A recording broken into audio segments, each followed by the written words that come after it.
Hate speech को लेकर देश की सर्वोच्च अदालत ने एक बार फिर सख्त टिप्पणी की है। बुधवार को सुप्रीम कोर्ट ने कहा कि सभी प्रकार के नफरत भरे भाषणों के खिलाफ कार्रवाई की जानी चाहिए।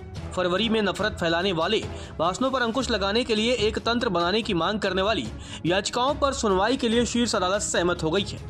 नफरत भरे भाषणों के कई उदाहरणों का हवाला देते हुए व्यक्तियों और समूहों द्वारा दायर आवेदनों पर सुनवाई करते हुए जस्टिस संजीव खन्ना की अध्यक्षता वाली पीठ ने कहा कि हम नफरत फैलाने वाले भाषणों से होने वाली समस्याओं की पूरे देश भर में निगरानी नहीं कर सकते।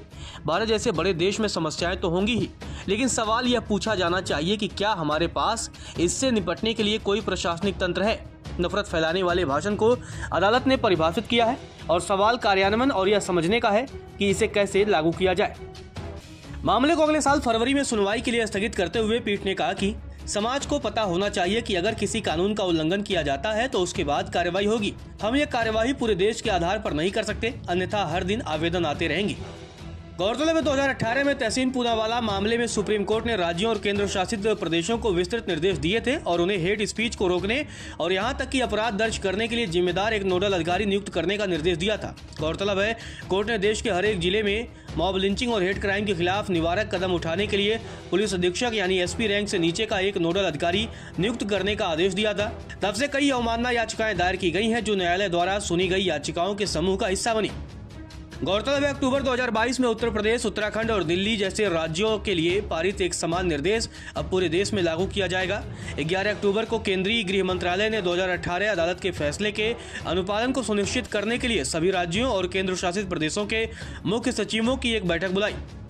28 राज्यों और केंद्र शासित प्रदेशों में एक नोडल अधिकारी मौजूद हैं, जबकि गुजरात, केरल, नागालैंड और तमिलनाडु राज्यों ने इस पहलू पर कोई प्रतिक्रिया नहीं दी।